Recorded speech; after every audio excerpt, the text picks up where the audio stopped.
Picture a world where beauty wasn't just a fleeting glance in a mirror, but a bold declaration of power, a whisper of divinity, a gamble with death itself. Welcome to the feudal courts of a forgotten realm, where pale skin glowed like moonlight on a winter's lake, where towering foreheads rivaled castle spires, and where a single misplaced blush could spark whispers of sin. This is History Orbit, your portal to the past's most captivating truths, where we unravel the secrets of eras long buried. If you're new here, hit that subscribe button to join our journey through time's hidden corners. And let us know in the comments where you're watching from and what hour the clock strikes for you. Tonight, we step into a world where elegance was a battlefield, where nobles painted their faces with poison and plucked their brows to oblivion, all to prove they were above the common toil. Grab a cozy blanket, dim the lights, and let's wander into the opulent, perilous halls of feudal beauty where every choice was a statement and every mirror held a story. In these ancient courts, inspired by the grandeur of medieval Europe, beauty wasn't about health or vitality. It was about transcendence. Pale skin wasn't just fashionable, it was a social banner proclaiming, "I am untouched by the sun, unmarred by labor, a creature of leisure and lineage." Imagine a noble woman, Lady Alara, her face as luminous as a frost-covered window, her skin so translucent you could almost trace the delicate veins beneath. To tan was to betray your status, to confess you toiled in fields or milked cows under the open sky. The poor had bronze skin, kissed by the sun's relentless gaze. But the elite, they glowed like specters, their pallor a silent boast of wealth. But nature rarely gifted such ghostly perfection. Enter the alchemist's arsenal. White lead powder, a creamy paste that smoothed the face into a flawless, corpse-like sheen. Lady Alara would dust it on daily, her cheeks a canvas of unnatural radiance, each application a quiet pact with danger. Lead was no gentle friend, it crept into the blood, sapped strength and whispered of early graves. Yet, for the sake of beauty, nobles embraced it, choosing a slow poison over the shame of a sun-kissed glow. Some, like the courtier Sir Aldrich, even joined the trend, dabbing lead to outshine rivals at court. Why risk death for a look? Because in these halls, appearance was power and power was worth any price. But the quest for pallor didn't stop at powders. Vinegar-soaked cloths stunned the skin to bleach it, while mixtures of crushed pearls and egg whites promised a glow that felt, as one chronicler quipped, like a stale banquet spread across your cheeks. Women painted blue veins on their arms, mimicking fragility so delicate it seemed their skin might tear at a touch. Poets sang of ladies like Isolde, whose face was as white as a winter moon, her veins a map of noble blood. Was it vanity? Or was it a performance? A way to prove you were above the plough, untethered from the earth? The answer lies in the mirror of their time, where beauty was a currency, and the cost was often your health. Beyond the face, the forehead became the crown jewel of feudal elegance. A high, smooth brow wasn't just a feature, it was a monument to refinement. Lady Isolde, famed in courtly tales, spent hours plucking every hair from her brow, pushing her hairline back to create a vast, serene expanse that seemed to stretch toward the heavens. This wasn't a casual trim, it was a ritual of transformation. Grooming manuals, etched on vellum, advised women to wield tweezers with precision or apply stinging creams of quicklime and vinegar, sometimes laced with bizarre ingredients like crushed beetle shells or river leech extract. The goal? A forehead so grand it could rival a cathedral's dome, a canvas of intellect and divinity. Why such extremes? Because a towering brow whispered, "I read sacred texts, I gaze from castle towers, I am no peasant with a shovel."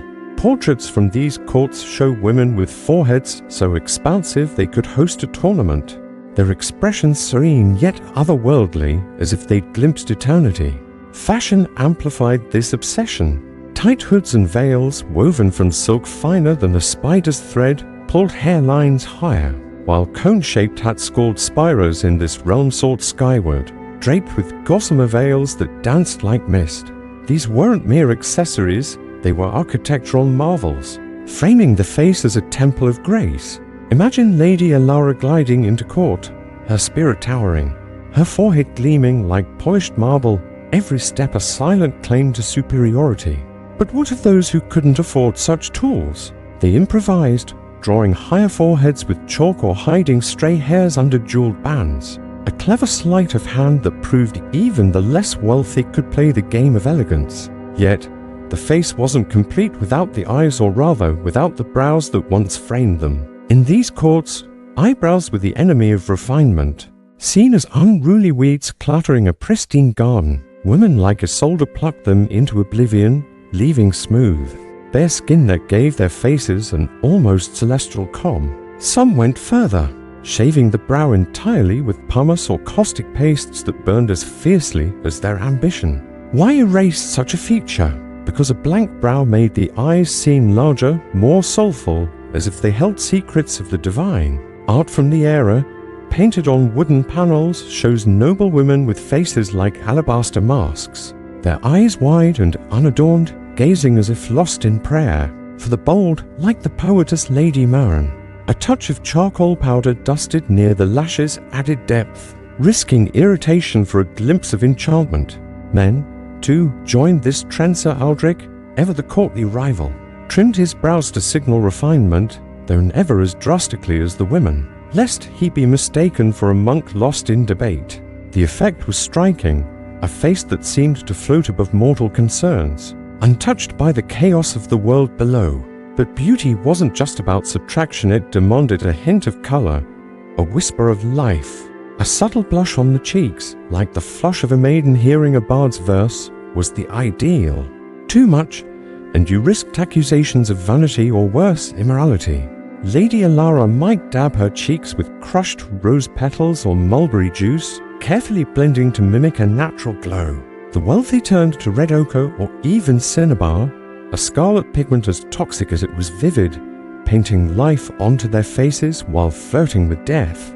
The church, ever watchful, frowned on such artifice, warning that a painted face was a step toward sin. Yet, in the shadows of candlelit halls, women balanced piety and pride, applying their rouge with a cloth or fingertip, guided by instinct in the absence of mirrors. If caught, they'd blush then deny it, claiming the wind or a fervent prayer had brought the color.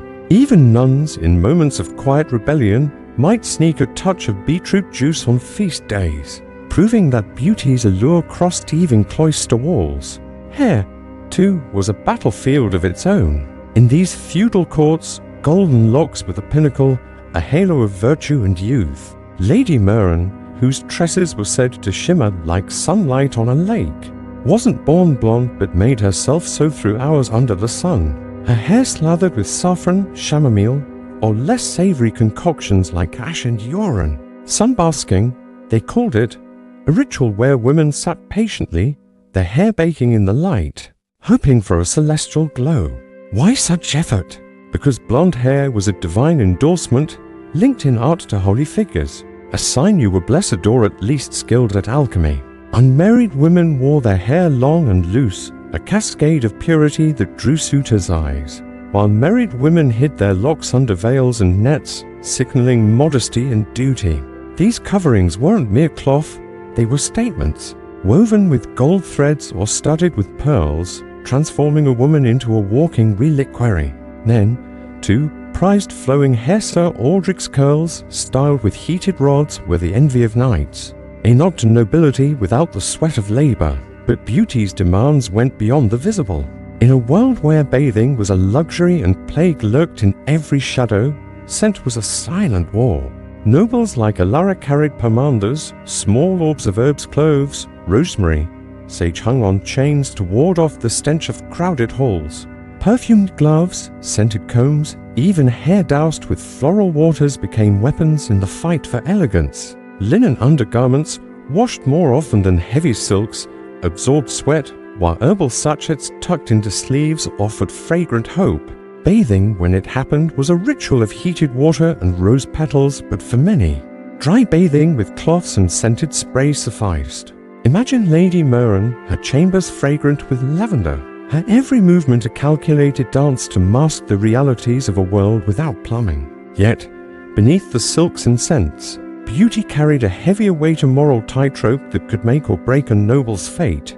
To be beautiful was to be blessed, a sign of divine favor etched in clear skin and symmetrical features. Poets like Lord Byron sang of women whose faces mirrored the heavens, their beauty proof of a pure soul. But linger too long before a mirror and you courted suspicion. Vanity was a sin, and a woman like Alara, too aware of her charm, might be whispered a temptress. Her beauty a devil's snare. Sermons warned of women leading men astray, their painted faces a gateway to ruin. Yet, the same church praised beauty as God's gift, creating a paradox that left nobles balancing on a knife's edge. To plain and you were flawed, to radiant and you were dangerous. In these courts, beauty wasn't just skin deep, it was a game of survival, played with lead, lime, and lies. As we linger in these candlelit halls, where every glance was a strategy and every blush a risk, consider this. What did it mean to craft a face that could sway a court or defy a sermon? The answer lies not just in powders and veils, but in the silent battles for beneath the surface battles of scent, of breath, of the very air nobles breathe. Let's step deeper into this world where even the smallest details, from a tearful eye to a whispered herb, shape destinies and defined elegance. As we drift through the candlelit halls of these feudal courts where Lady Alara's pale face glowed, like a winter star, and her towering forehead rivaled the spires of sacred towers, we find beauty was more than skin deep, it was a tapestry woven from glances, scents, and silent judgments. Imagine standing in a grand hall, the air thick with whispers of rosewater and intrigue, where a single look could sway a lord's favor or spark a priest's condemnation. Here, in these opulent yet perilous chambers, beauty extended beyond the face to the eyes that held secrets, the breath that dared not offend, and the delicate dance of virtue and vanity. What did it take to craft a presence so refined it could silence a room, yet so fragile it teetered on the edge of sin? Let's linger in these shadows, where every detail from a tearful gaze to a whiff of lavender shaped destinies and defined nobility.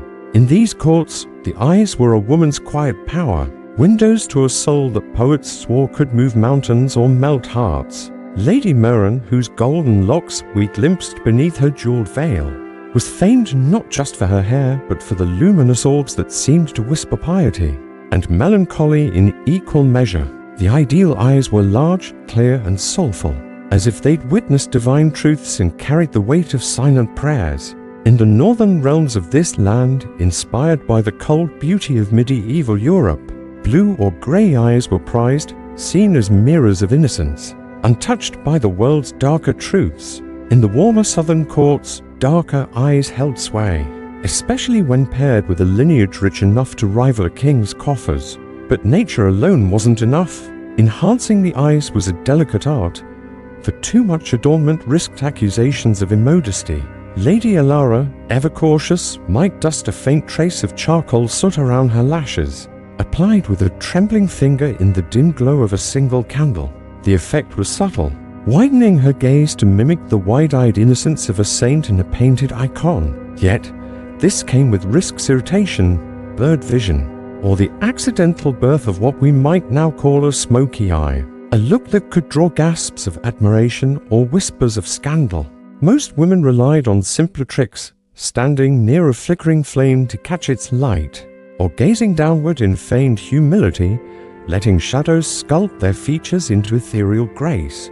Why such care? Because a noble woman's eyes were her silent voice, speaking of virtue in a world quick to judge. A curious trend emerged in these courts. Slightly teary eyes were cherished, a sign of emotional depth or fervent prayer. Lady Isolde, whose towering forehead we admired, was said to have mastered this art, her eyes glistening as if she'd just read a sacred verse or endured a heartfelt confession. No artificial tears existed, so women improvised staring into the smoke of incense burners or recalling a poignant tale of lost love. The effect was mesmerizing, a delicate balance of fragility and strength that could soften even the sternest knight's heart.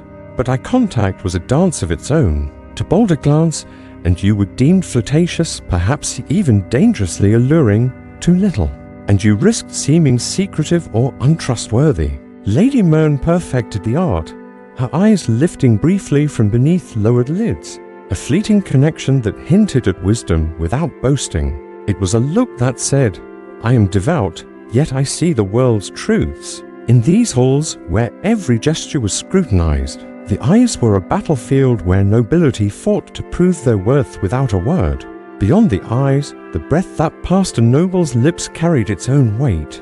In a world where garlic and eel stew were banquet staples, a sweet-smelling mouth was a rare and precious gift. Imagine Sir Aldrich, his curls meticulously styled, leaning close to whisper a courtly compliment to Lady Alara, only to be met with a breath that could curdle wine. Such a misstep could ruin a reputation, for fresh breath was a subtle sign of youth, health, and refinement.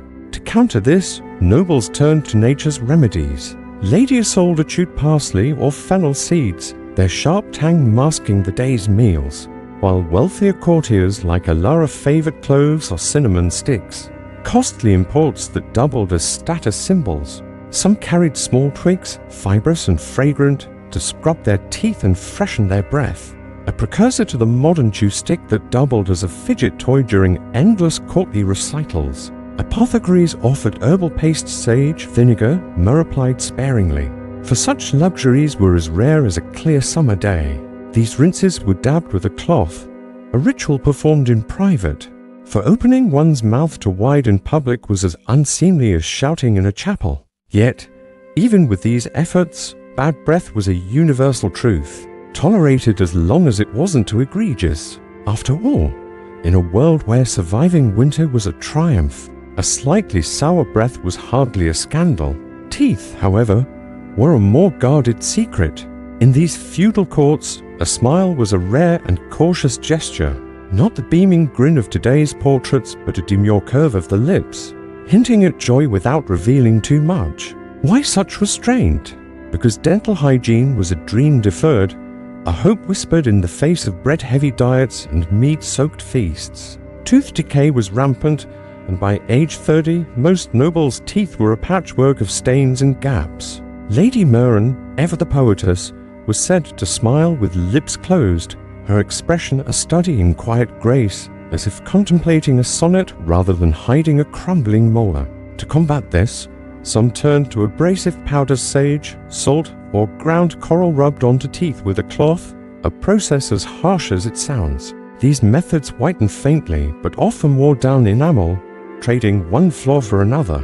Chew sticks, made from fibrous twigs, offered a gentler scrub, doubling as breath fresheners when soaked in mint or clove. Yet, in art and illuminated manuscripts, smiles were rare, even among saints who gazed with serene, closed lips as if aware of the risks of showing their teeth. A healthy set of teeth, white and even, was a mark of youth and divine favor, but such miracles were few, and most nobles learned to charm with words, not grins. Men, too, played this game of appearance, though their standards were less punishing. Sir Aldrich, our courtly knight, needed no ghostly pallor, but aimed for a lean, noble frame, broad shoulders, a defined jaw, a posture that suggested he could wield a sword, but preferred to pen a verse.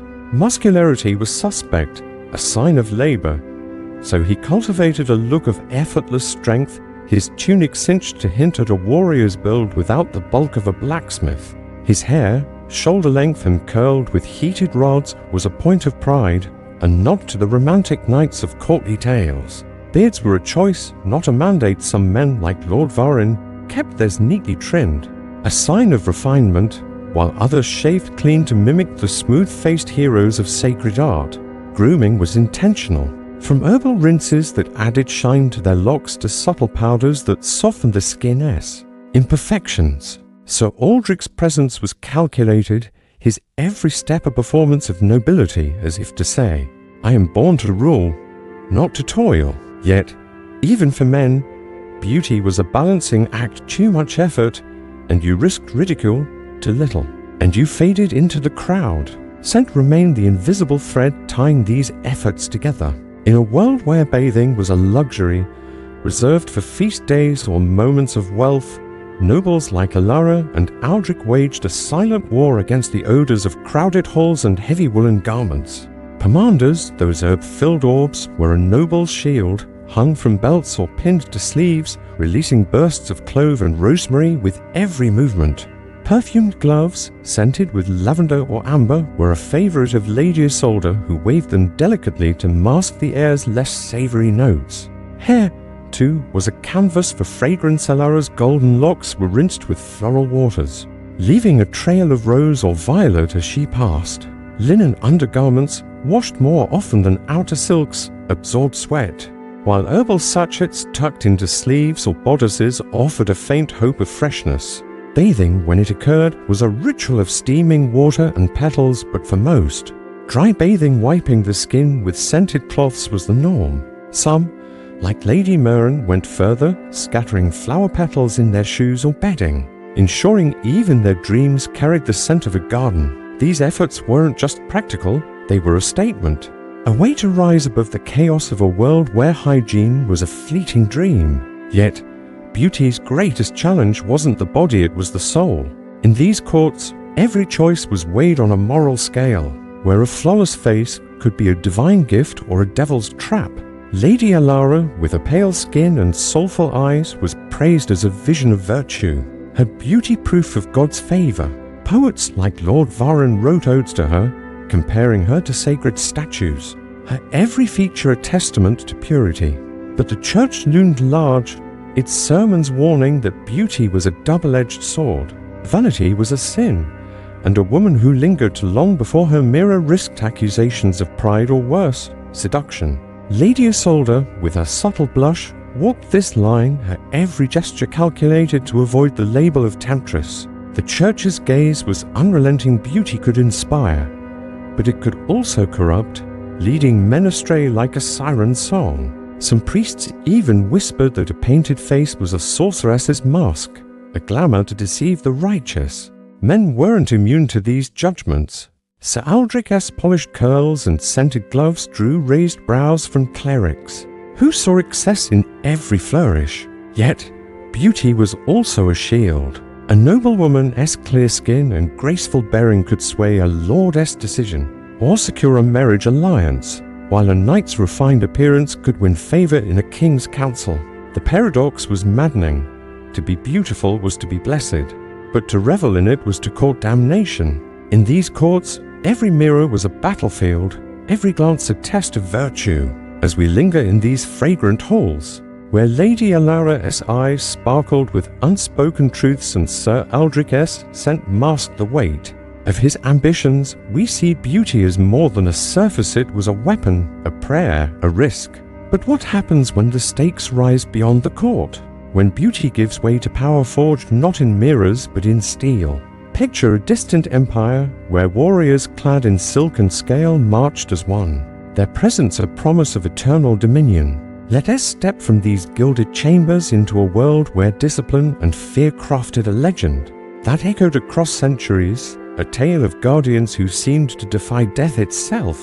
From the gilded chambers where Lady Alara's painted face balanced virtue and peril, we step now into a realm where power wasn't whispered in glances, but forged in steel, and silence, where 10,000 warriors moved as one, their footsteps a thunderous heartbeat of an empire that stretched from desert sands to mountain crests. Picture a vast eastern dynasty, its banners rippling like rivers of silk, its warriors clad in scale armor that glinted under a merciless sun. These were the eternal sentinels, a force so disciplined, so relentless, that their very names seemed to defy death itself.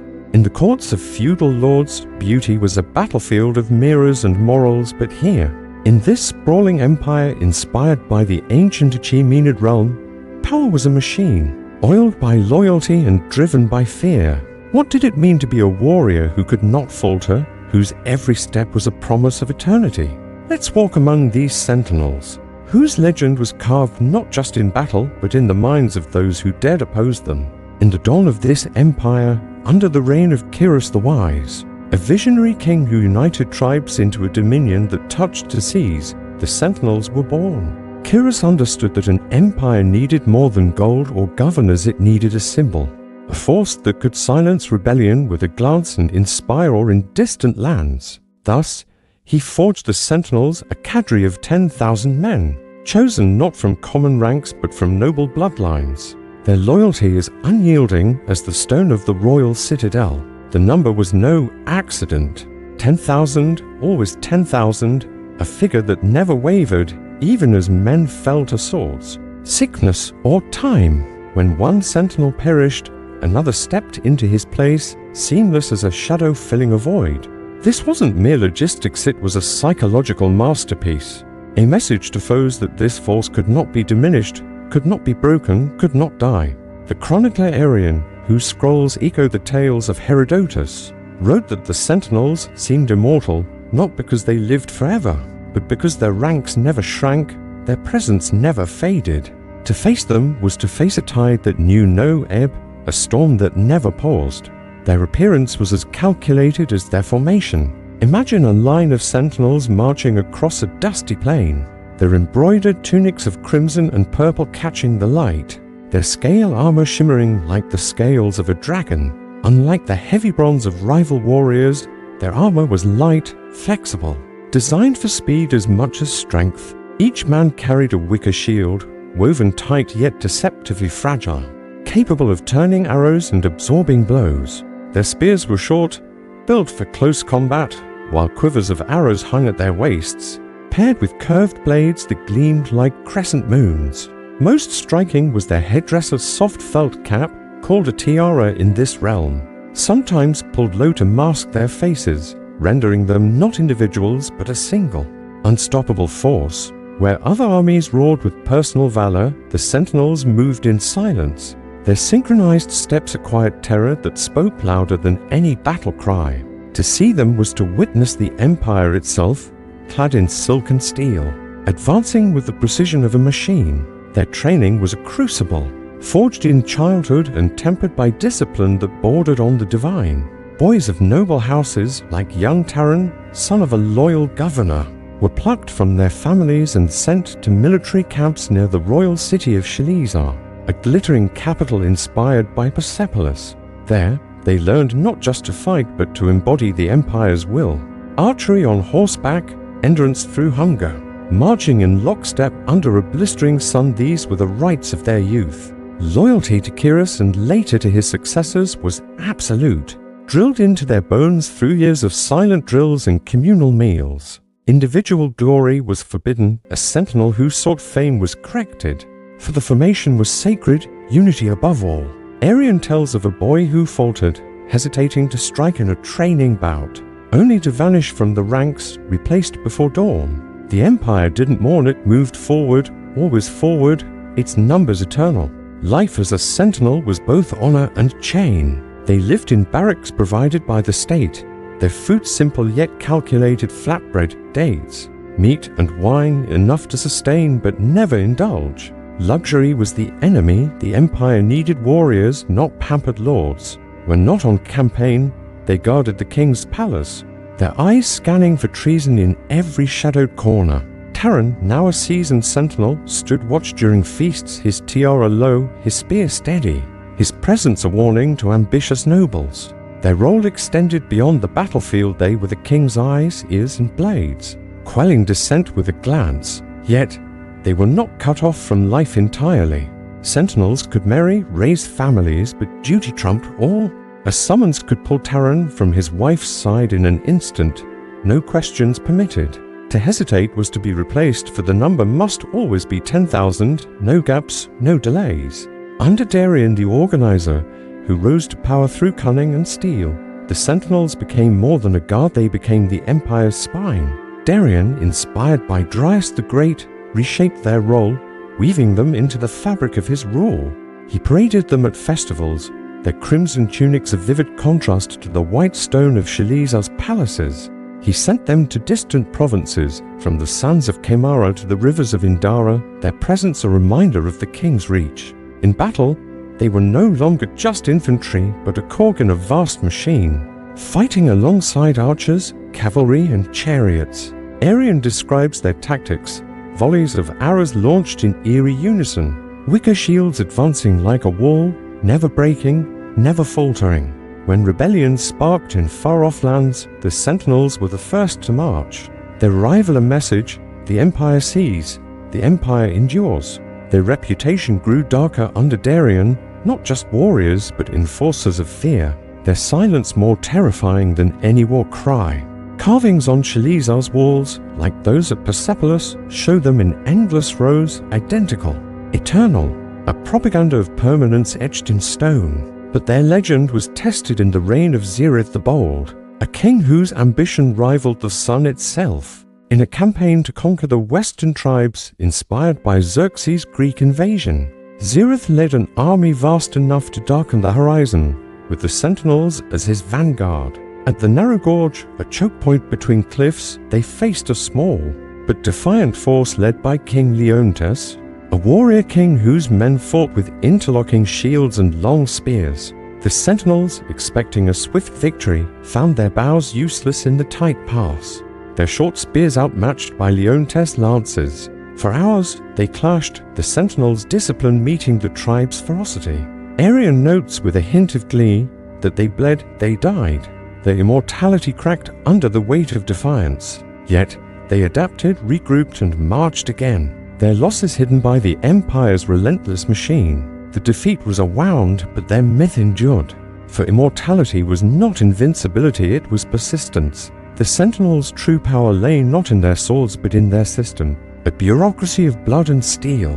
When a warrior fell, whether to a blade in Kemara or a fever in Shalizar, another took his place, trained from a pool of eager youths waiting in the capital's shadow. Officers, known as commanders of 1,000, oversaw this machine, their records meticulous, their oversight unyielding.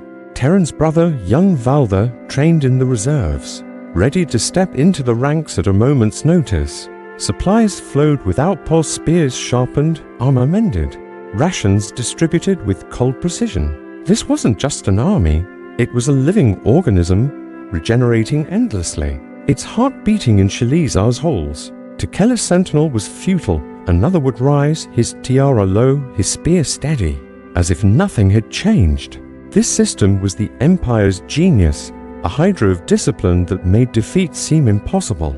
Even in diplomacy, the Sentinels were a weapon. When ambassadors traveled to distant courts, a squad of 10 would escort them, their crimson tunics a silent boast of power.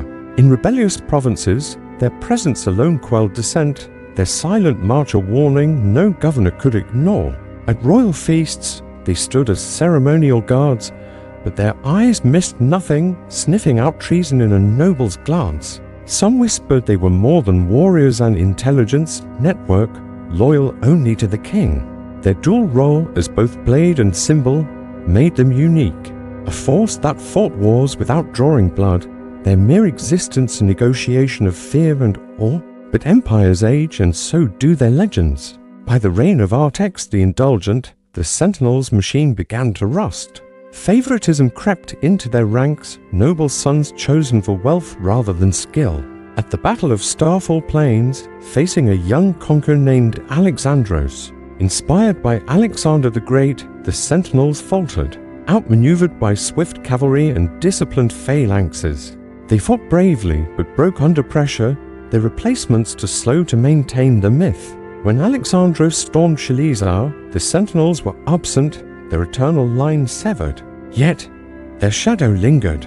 Later empires, from the steppes to the seas, echoed their structure, their idea of an unbreakable elite. Aryan scrolls, preserved in dusty archives, speak of their awe, their silence, their unrelenting presence. The Sentinels were not just men, they were a concept, a promise of power that could not pause, could not grieve, could not die. As we stand amidst the ruins of Shalizar, where the Sentinels' carvings still gaze from stone, we wonder, what drove such a machine and what could defy it? The answer lies not in armies but in individuals, in warriors who fought not for empires but for their own truths. Let's turn from this disciplined tide to the fire of those who rode, bled, and led against all odds. Women whose blades carved their names into the winds of history, as we stand amidst the stone echoes of Shalizar, where the eternal Sentinels marched in crimson silence their disciplined ranks.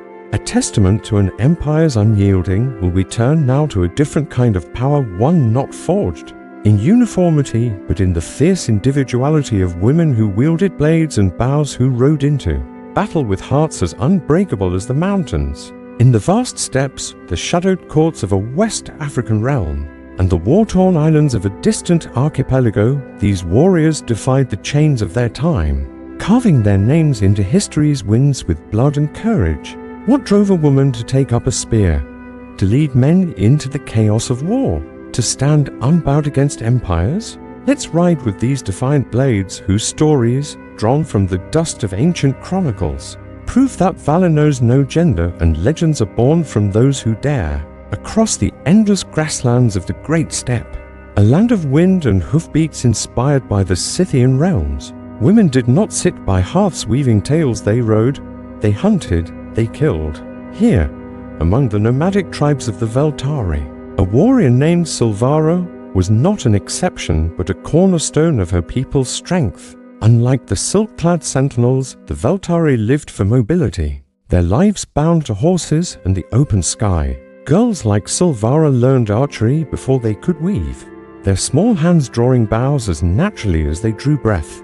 By adolescence, they galloped alongside brothers, their leather trousers and iron-tipped arrows indistinguishable in the storm of battle. The chronicler Arrian, echoing Herodotus, marveled at their customs, noting that Veltari women refused marriage until they had slain an enemy, their hands stained with proof of their worth. Archaeological traces, burial mounds scattered across windswept plains reveal women interred with swords, bows, and armor, their bones bearing scars of combat. One such grave held a young warrior, her spine pierced by an arrow, her grave adorned with a bronze dagger worn from use. These were not ceremonial gifts, they were tools of war, wielded with lethal skill. Silvara's tribe fought not for empires but for survival, clashing with rival nomads and distant kings who sought to chain their freedom. In one tale, she led a raid against a fortified outpost, her arrows felling guards before they could raise the alarm, her horse a blur in the moonlight. The Veltari's fluidity defied the rigid formations of empires like Shlizar's, their women proving that strength lay not in numbers but in spirit.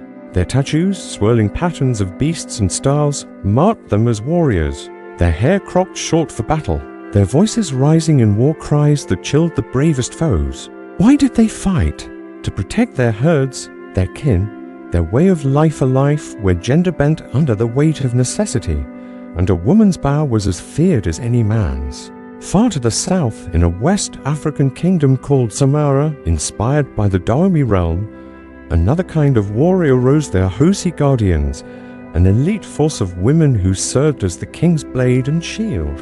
In the bustling courts of King Zethu, these women, led by the fierce Nia, were no mere attendants. They were shock troops, trained from girlhood to kill without hesitation, their loyalty sworn to the throne in oaths sealed with blood. Nia, chosen for her strength and unyielding spirit, began as a hunter, tracking elephants through dense forests, but her destiny lay in war. The Ahosi trained in brutal courses, running through thorn-laced fields, sparring with sharpened blades, their bodies honed to endure pain that would break lesser souls. Chronicles from Zamara's scribes, akin to 19th century Dahomey records, describe their discipline as total, their lives bound by vows of celibacy and devotion. When colonial invaders clad in strange uniforms and wielding fire-spitting weapons threatened Zamara, Nia led her Ahosi into battle, their braided sashes fluttering as they charged. One account tells of Nia slicing through an enemy line, her machete a flash of steel, her calm afterward chilling as she wiped her blade clean. European traders, awestruck, dubbed them the Zamaran Furies, their fearlessness a stark contrast to the Sentinels' calculated silence. In the First Zamaran War, outnumbered and outgunned, the Ahosi launched night raids, their clubs and muskets shattering the invaders' arrogance. Nia's tactics forced commanders to rethink their strategies, her presence a reminder that power could wear a woman's face. Beyond the battlefield, the Ahosi shaped Zamara's heart, advising the king, performing sacred rites, their influence a defiance of a world that sought to confine them. Their legacy, etched in oral tales and temple carvings, speaks of women who were not just warriors but pillars of a kingdom's soul. Across the seas, in the mist-shrouded islands of the Yamato archipelago, inspired by feudal Japan's Genpei War, a samurai named Yumi Haruka rode into legend. In the late 12th century, as clans vied for control of the capital, Yumi was no delicate courtier but a commander. Her Naginata-bladed poem, her voice in a world of steel. The epic tales of the war, akin to the Hike Monogatari, paints her as a vision of beauty. Her long hair flowing like ink, her skin pale as dawn, yet her strength was a true mark. She was worth 1,000 warriors, the text claims, her archery unmatched. Her swordsmanship a dance of death. Serving under Lord Yoshiro, a warlord vying for power, Yumi led troops into the chaos of civil war. Her banner a beacon of defiance. At the Battle of Kizu River, facing encirclement, she dismounted an enemy horseman, wrestled him to the ground, and beheaded him with a single stroke. Her calm as terrifying as her skill. The tale, perhaps embellished, captures her essence, a woman who fought not for glory but for loyalty. Her blade an extension of her will. Yumi's role defied the rigid codes of her time, where women were expected to wield pens, not weapons. Yet, she trained from youth, her Naginata spinning like a whirlwind, her horse an extension of her spirit. After Kizu, her fate blurred. Some say she was captured, forced into marriage. Others claim she vanished into a temple's silence, her sword buried beside her. Her story, preserved in theater and song, became a symbol of resistance. A woman who carved her place in a world that sought to deny her. These warriors Silvara near Yumi were not anomalies but flames in a fire that burned across centuries. The Veltari's steppe battles, drawn from Scythian burials, show women as equals in war, their graves as richly armed as any man's. The Ahosi, rooted in Daomi's chronicles, were a formal force, their training and impact documented in oral and colonial records. Yumi's legend, inspired by Tomo Gozen, lives in Japan's epics. Her battles grounded in historical clashes, each fought in a world that sought to define them by gender. Yet they rewrote those rules with every arrow, every swing, every charge. Their stories ask us to look beyond the battlefield, to see the cultures that shaped them: nomadic freedom, royal loyalty, samurai honor, and the courage that made them eternal. As we ride with these women, their blades flashing in the dust of forgotten frontiers, we sense more stories waiting, more names that defied empires and expectations. What other warriors rose from the shadows? Their defiance a challenge to the very order of their worlds. Let's follow their tracks, from ancient rebellions to modern wars, where women wielded not just weapons but the will to reshape history.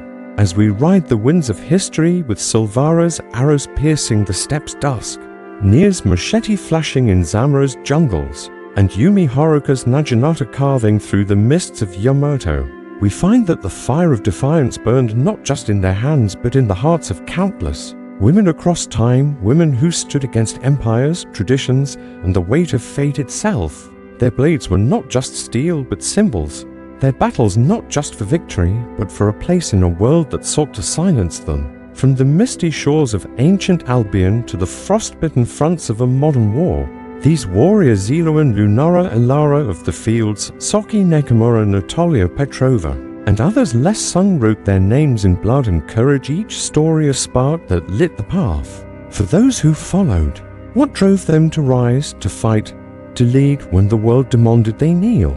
Let's walk their battlegrounds where every step was a rebellion, every victory a testament to their will.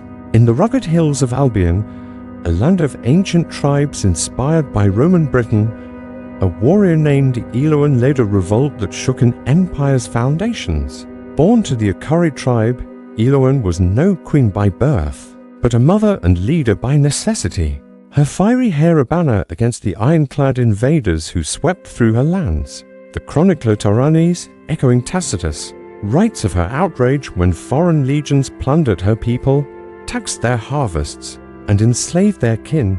Eloan, widowed yet unbowed, rallied warriors from scattered tribes.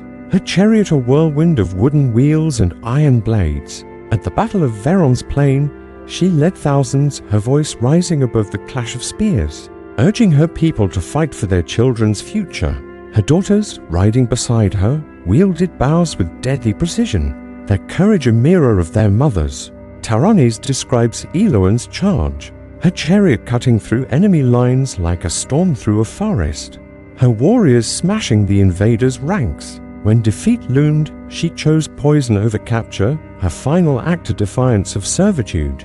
Her revolt, though crushed, left scars on the Empire's pride, a reminder that even a mother's love could topple legions. Across the world, in the vast steppes of the Khazari Khanates, inspired by the Mongol Empire, Lunara rode as a warrior unmatched, her name whispered in awe from tents to palaces. Daughter of a great Khan, Lunara, inspired by Kutulan, was no delicate princess, but a wrestler and tactician, her strength a legend among nomads. Marco Polo's tales, reimagined here, tell of her challenge: any suitor must defeat her in wrestling. And none did. Over 100 men tried, each losing horses to her wager, her herd growing to rival her father's. Clad in leather armor, her hair braided tight, Lunara led cavalry charges, her bow felling foes from half a field away. In one campaign against a rival Khan, she turned a losing battle by outflanking the enemy, her riders sweeping like wolves through a herd. Her father relied on her counsel, her strategies shaping the Khanate's borders. Lunara never married, her independence a shield stronger than any steel. Her legacy, sung in nomadic ballads, paints her as a star guiding warriors through the steppes' endless night. Her defiance a beacon for those who valued freedom over tradition. In the war-torn fields of Gallia, inspired by medieval France, Alara of the Fields emerged as a peasant girl turned savior. Her story a flame that burned through a kingdom's despair. Born to farmers, Alara claimed divine visions urged her to lift the siege of a key city. Her faith a sword no army could dull. Chronicles, like those of Joan of Arc's trials, describe her at 17, clad in borrowed armor, her short hair tucked beneath a helmet, leading knights who mocked her until her victories silenced them. At the Battle of Orwyn, she rallied a faltering army, her banner a white lily on blue guiding charges that broke enemy lines. Her voice, clear and unyielding, spoke of destiny, urging men to fight for their king and their god. Captured by traitors, she faced trial, accused of heresy for her visions and her refusal to bend. Her execution burned at the stake did not erase her name, but etched it deeper, her faith inspiring a nation to rise. Alara's story, preserved in church records and folk songs, shows a girl who turned divine whispers into a war cry, her defiance a spark that lit a century of change. In the twilight of the Yamato archipelago, centuries after Yumi Haruka, another samurai rose, Soki Nakamura, inspired by Nakano Takeko. In the chaos of a collapsing shogunate, as clans battled modern armies in the late 19th century, Soki led a women's unit, their naginata's gleaming against rifles and cannons. Trained from youth like her forebear Yumi, Soki was a teacher of martial arts, her dojo a haven for women seeking strength. When war came, she formed the Sakura Brigade, a band of women who fought for their lord's honor. At the Battle of Shiroyama, outnumbered and outgunned, Soki charged into the fray, her naginata spinning, cutting down soldiers before a bullet found her heart. Her death, witnessed by survivors, became a legend, her brigade's courage immortalized in woodblock prints and oral tales. Soki's defiance was not just for her time, but for those who followed, a reminder that tradition could bend to a woman's will. In the frozen trenches of the Eastern Front, during a global war that tore the 20th century apart, Natalia Petrova, inspired by Lyudmila Pavlichenko, became a specter of death. A scholar-turned-sniper, Natalia joined the fight when invaders ravaged her homeland. Her memoirs, reimagined here, recount her training hours in snow, mastering a rifle's kick, learning to see men as targets, not souls. With 309 confirmed kills, she was a ghost in the forest, her scope catching glints of enemy helmets. At the siege of Novigrad, she crawled through mud, picking off officers, her comm under fire unnerving even her comrades. Wounded yet relentless, she traveled west, speaking to allies. Her scars and tally a testament to her resolve. Natalia's story, etched in military records, shows a woman who turned grief into precision. her rifle a pen rewriting her nation's fate. Beyond these names, others fought in Shadow's sisters in the Viet Tory jungles, inspired by Vietnam's Tring sisters, who led armies against invaders, their elephants trampling foes in 40 CE. Apache warrior Loza, inspired by Lozan, rode with her brother, her visions guiding raids against settlers. Each woman, from ancient Albion to modern fronts, defied the roles their worlds prescribed.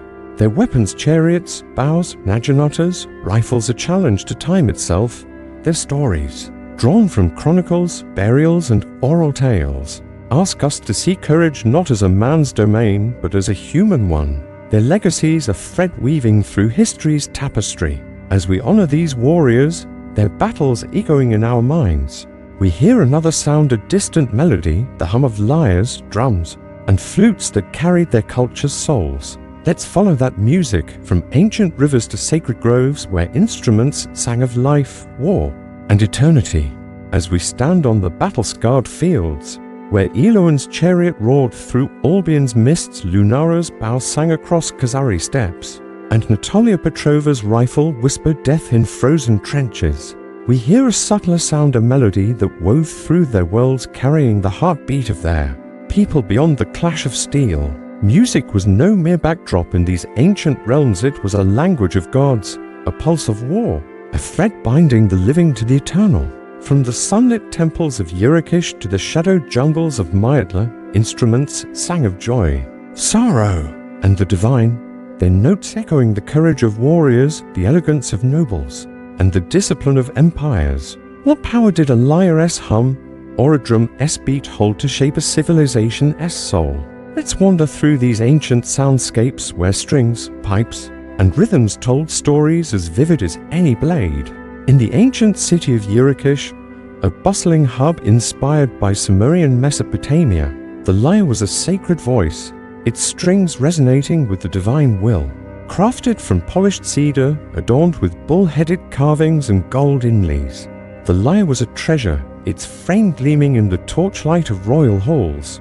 Archaeological finds, like those in his royal tombs, reveal lyres buried with their players, their strings long silent but their beauty enduring. The priestess Leronu, keeper of Inera's temple, played a lyre with 9 strings, each pluck a prayer to ensure the river's flood or the harvest's bounty.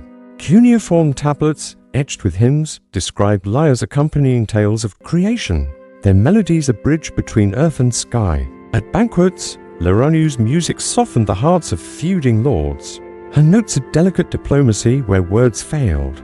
Her lyre, tuned to a pentatonic scale, produced sounds that seemed to mimic the wind over dunes, each chord a whisper of eternity. These instruments were not mere tools but relics, played in rituals to appease gods or honor fallen kings. When a ruler passed, his lyre was in tune with him, its music believed to guide his soul through the underworld's shadows. Leronu's performances, witnessed by scribes, were said to calm storms, their resonance a testament to music's power to shape fate. Across the azure seas, in the vibrant city-states of Helara, inspired by ancient Greece, the Orlos stirred hearts with a wilder song. This double-piped reed instrument, carved from bone or olive wood, was no gentle muse but a force of ecstasy and strife. The poetess Sapphira, whose verses echo Sappho's, sang of Orlos players leading festivals, their shrill notes driving dancers into a frenzy for the wine god. Pottery shards, painted with vivid scenes, show Orlos players, their cheeks puffed, their pipes angled as crowds swirled in moonlit revelry. In war, the Orlos' piercing wail cut through battle's chaos, signaling charges or retreats, its sound as vital as a commander's shout. Theron, a Helaran warrior, recalled the Orlos' cry before a clash with rival phalanxes, its notes steeling his resolve against fear's grip. Yet, the Orlos sparked debate sages like Orosthenes, inspired by Plato, scorned its emotional pull, arguing it swayed minds from reason. Still, its power was undeniable, its twin pipes weaving harmony and discord, a mirror of life's turbulent beauty. Players trained for years, their breath a disciplined art, their music a spark that could ignite passion or war. In the serene courts of Jonggara, inspired by Han China, the Guqin and Guzheng offered a quieter, deeper song. The gukin, a 7-stringed zither, was the scholar's companion. Its soft notes a meditation on the universe's harmony. Lord Wei, a poet official, played his gukin under moonlight, each pluck a reflection on duty, loss, or the fleeting nature of power. Ancient texts describe the gukin's silk strings, tuned to pentatonic scales, evoking rivers flowing or mountains standing eternal. Unlike the orlo's wild cry, the gukin whispered, demanding silence from listeners. Its sound a private dialogue with the cosmos. The guzheng, with its broader frame and vibrant strings, graced imperial feasts, its melodies celebrating victories or mourning fallen heroes. Lady May, a court musician, mastered both. Her guzheng performances dazzling emperors with rapid plucks. Her gukin solos a contemplative hymn to Zhonggara's spirit. Crafted from Paulownia wood, these instruments were symbols of refinement. Their music a path to balance in a world of chaos. Lady May's guzheng, with 21 strings, could shift from joy to sorrow in a single phrase. Its notes a tapestry of Zhonggara's dreams. In the sun-drenched Nile Valley, inspired by ancient Egypt, harps and sistra sang in the god's presence. The harp, with its graceful curve and gut strings, was a priest's tool, played by a menra to honor the sun god's daily journey. Temple reliefs show harps, some taller than their players, their strings vibrating with hymns to life and death. The sistrum, a metal rattle, was the goddess Hatha's voice, its sharp jangle warding off evil. Priestess Nephra, trained in sacred arts, shook her sistrum during festivals, its clatter blending with harps to create a divine chorus. Excavated harps found in nobles' tombs were adorned with lotus motifs, their music believed to ensure cosmic order. Nephra's performances, witnessed by pilgrims, were said to calm the Nile's floods, their rhythm a prayer for eternity. The sistrum, simple yet potent, was shaken by women in processions, its sound a shield against chaos, its legacy carved in stone. Across the savannas of Africara, inspired by West African kingdoms, talking drums spoke with a voice as clear as words. Crafted from hollowed logs and goat hides, these drums, led by masters like Quaim, carried messages across miles. Griots, like those of Mali, used drums to recount histories, their rhythms encoding tales of kings and conquests. Quaim's drum, hourglass-shaped, could mimic speech, its pitch shifting with tighten chords. In war, drummers rallied warriors, their beats a pulse of defiance, echoing the courage of Nia's Ahosi. In villages, they called assemblies, their rhythms uniting communities in joy or warning. Oral tales and excavated drums confirmed their role, their beats a heartbeat of Africara's soul. Quaim's skill, passed through generations, turned drums into storytellers, their messages traveling faster than any rider. In the high Andes, among the Inca people, the Siku panpipe sang of balance and breath, played in pairs, one pipe answering the other. The Siku reflected the Inca's belief in duality, male and female, earth and sky. Musician Inti, trained in mountain villages, played Siku at solstice festivals, his notes floating over terraced fields. Archaeological pipes made from bamboo or clay show intricate carvings, their sound haunting yet hopeful. The Siku's music, paired with flutes and drums, marked harvests, its melodies a prayer for abundance. Inti's performances, witnessed by elders, were said to align the stars, their harmony a gift to the gods. In the courts of Indrava, inspired by ancient India, the Veena and Banshuri wove cosmic melodies. The Veena, a plucked string instrument, was the goddess of music's voice, played by sage Ravindra to invoke creation's rhythm. Texts like the Natya Shastra describe its rosewood body, its strings tuned to ragas that stirred the soul. The Banshuri, a bamboo flute, was simple yet profound, its breathy notes evoking forests and rivers. Musician Priya, a temple performer, played Banshuri at dawn, her melodies blending with chants to greet the sun. These instruments, sacred and secular, shaped Indrava's spirit, their music a bridge to the divine. Priya's Banshuri, carved from a single reed, could mimic a bird's call or a lover's sigh, its notes a prayer for unity.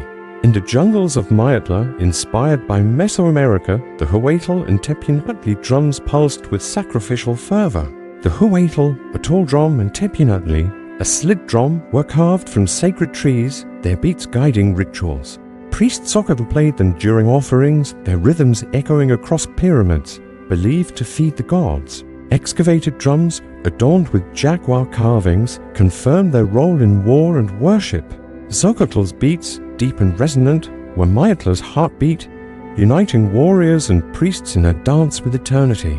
These instruments, lyre, olos, gukin, sistrum, drum, siku, vina, huatl, were more than wood and string. They carried the elegance of Alara's court, the discipline of the sentinels, the defiance of Lunara's charge. Their notes a mirror of humanity's soul. Their echoes live in modern guitars, flutes, and drums, a legacy that binds us to the past. As we hear these ancient songs, we pause to ask, how did beauty, discipline, defiance, and music shape the tapestry of our shared history? And what threads do they weave into our world today? As the haunting notes of Laranu's lyre fade in Yuruksh's torchlit halls, Saphira's olos wails through Helera's revels, and Xochitl's drums pulse in Mayatla's jungles, we stand at the crossroads of time where the melodies of ancient worlds echo the beauty of Alara's painted face, the discipline of Terran's unyielding march, and the defiance of Silvara's arrow in the steppes dusk. These stories, from gilded courts to windswept battlefields, are not mere fragments of the past, but threads in a vast tapestry woven from humanity's dreams, struggles, and triumphs. What binds the noblewoman's mirror, the warrior's spear, and the musician's strings across centuries? It's the pulse of our shared spirit, a relentless drive to create, endure, and transcend. Let's walk this final path, gathering the strands of beauty, discipline, defiance, and music to see how they shape the legacy we carry into tomorrow.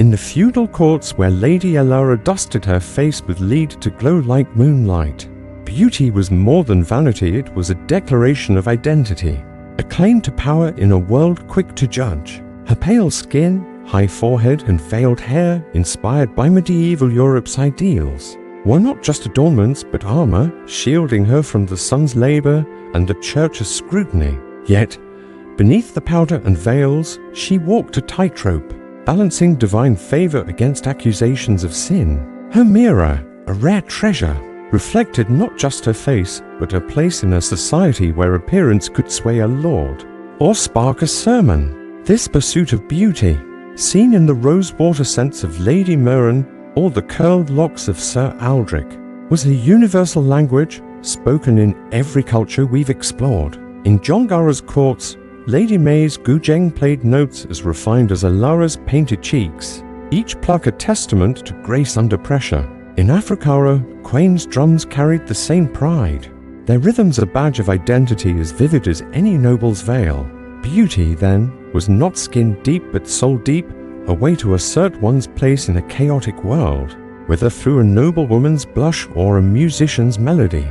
This thread of beauty weaves through time, connecting Alara's court to our own, where we still craft our faces, our voices, ourselves to be seen and remembered. But beauty alone could not hold an empire. Discipline forged the steel that shaped history's course. In the vast eastern dynasty of Shalizar, Taran and his eternal sentinels marched as one, their crimson tunics and wicker shields a symbol of an empire's unbreakable will. Inspired by the Achaemenid immortals, their 10,000 never wavered, their losses hidden by a system that replaced men like cogs in a machine. Terran's life, bound by loyalty to Kyrus and Darien, was a testament to discipline's power, not just to win wars but to instill fear and awe. His silent steps, echoing in Shalizar's stone halls, were a promise of eternity, a legacy carved in the precision of his spear. This discipline resonates beyond Shalizar, in the training of Nia's Ahosi guardians, who ran through thorns to serve Zamra's king, or in the Gukin's quiet notes, demanding silence from Jongara's listeners. Discipline was not just obedience but creation, a force that built empires, armies, and art. Its echo heard in every note Lironu played, every charge Silvara led. It's a thread that binds us still in the focus we bring to our crafts, our dreams, our lives. A reminder that order can shape chaos into something eternal.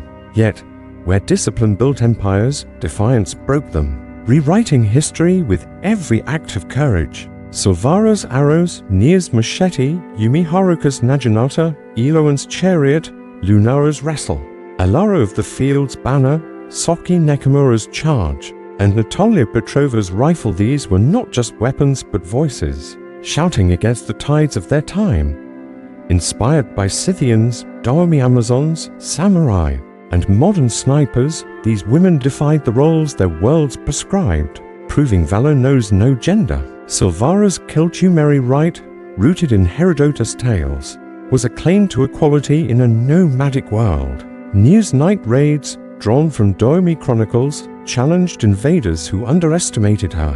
Eloan's revolt, echoing Tacitus, shook an empire's arrogance, her poison a final act of freedom. Each woman's story, from Lunara's step victories to Natalia's frozen kills, wove defiance into the human spirit, a thread that gleams in every fight for justice, every stand against oppression. Their courage mirrors the music of Priya's Banshori, whose notes defied silence to sing of Indrava's soul, or Inti's Siku, balancing earth and sky in Inkara's rites. Defiance, then, is humanity's fire, burning through barriers to light the way forward. Music, the final thread, gave voice to these truths, carrying beauty, discipline, and defiance across generations. Liranu's lyre in Urikish, Saphira's Orlos in Helara, May's Gujeng in Jongara, Nefra's Sistramin, the Nile Valley Quame's drums in Afrikara, Inti's Siku in the Andes, Priya's Veena in Indrava, Zokatl Sawatl in Mayat. These instruments were not just tools but storytellers, their notes encoding the essence of their people. Archaeological finds, from Sumerian tombs to Mesoamerican pyramids, confirmed their power, their frames enduring as their melodies faded. Liranu's hymns, inspired by cuneiform tablets, bound her to the gods, just as Alara's beauty bound her to her court. Quame's rhythms, like Nia's charges, rallied Afrikara's heart, their beats a call to unity. The Gukin's whispers, disciplined as Terran's march, spoke of Jongara's balance, while the Orlo's wail, defiant as Silvara's arrows, stirred Helara's passions. Music was the breath of these civilizations, a universal language that carried their dreams beyond their fall. In our world, the guitars strum, the flutes sigh, the drums pulse carry their echoes, reminding us that every note we play is a link to the past. These threads, beauty, discipline, defiance, music are not separate but interwoven, each strengthening the others to form humanity's tapestry. Alara's painted face was disciplined in its craft, defiant in its risk, musical in its elegance. Terran's march was beautiful in its precision, defiant in its endurance, musical in its rhythm. Silvara's arrows were beautiful in their arc, disciplined in their aim, musical in their whistle through the air. Liranu's lyre was defiant in its reach for the divine, disciplined in its tuning, beautiful in its harmony. Together, they tell a story of humanity's drive to create, to endure, to challenge, to sing. From the feudal courts to Shaliza's plains, from Zamra's jungles to Mayatla's pyramids, these stories ask us to look at our own lives. How do we craft our beauty, forge our discipline, fuel our defiance, play our music?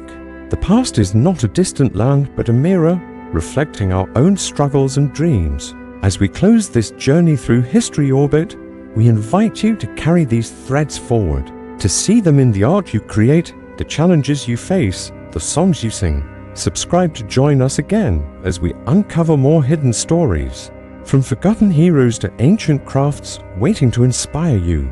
Comment below with a tale from your own history, a spark that echoes Alara, Terran, Silvara, or Liranu, and let's weave the next chapter together.